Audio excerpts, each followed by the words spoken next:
All right, as the war rages in Gaza, reports that Hamas is raging back, threatening now to kill all remaining hostages if demands aren't met. Demands such as more aid for Gaza, but more to the point, more prisoner exchanges. Hamas, we're told, still holds the bodies of 20 hostages who died in captivity. 137 hostages are still alive, we're told, 100 freed during that seven-day ceasefire. Some thoughts right now from Mark Regev, the senior advisor to Israeli Prime Minister Benjamin Netanyahu. Mark, very good to have you back. Thank you for having me, Neil. What do you make of these demands? I think it's psychological warfare, though we can have no illusions about who Hamas is and what they're capable of. We saw the violence, the atrocious, horrific violence that they committed when they invaded our country on October 7th. The burnings of people alive, the beheadings, the rapes, the machine gunning of the young people at the music festival. And in addition to that, as you've just said, we got hostages out during the pause a week and a half ago, and we heard stories from them, terrible stories of abuse, both physical and psychological.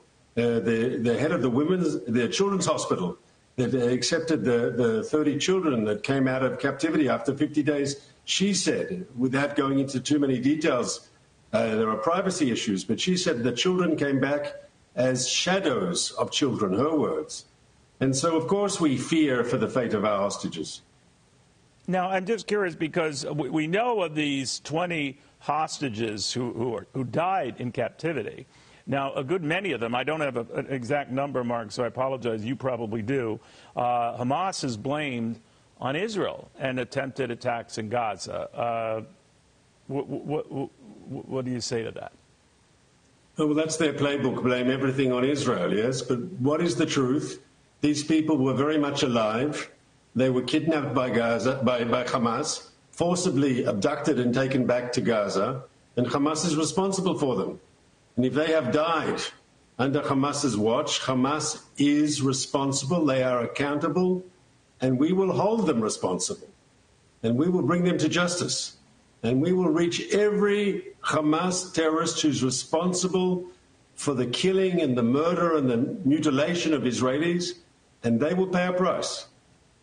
Now, you, meanwhile, and Israel's leading, this hunt and hopeful capture of the Hamas leader, Yahya Sinwar. Some suspect he is still in Gaza. Do you believe that to be the case? Well, we believe he's underground somewhere in the Khan Yunis area. That's the latest information I have. And that we will reach him. It's only a matter of time.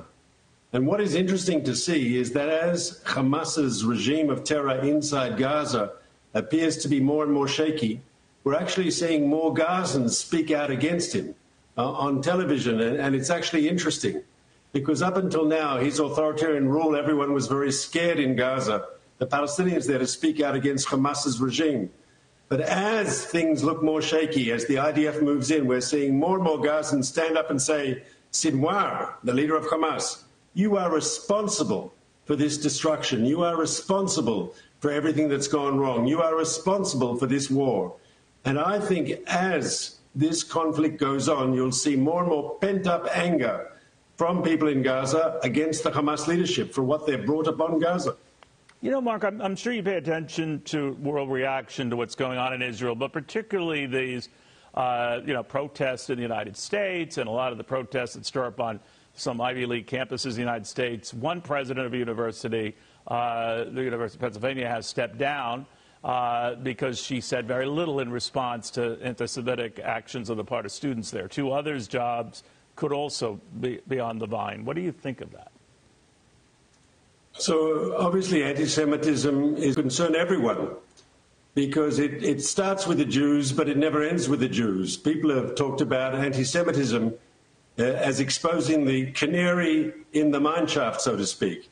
That people, as I say, they might say they're only against Jews or they're only speaking to hurt the Jews, to kill the Jews. But ultimately, it never ends with the Jews. And a society that tolerates anti-Semitism is a sick society.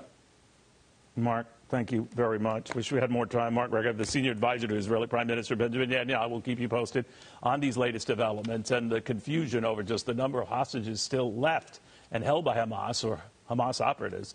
there's just not a firm number on it. That'll do it here.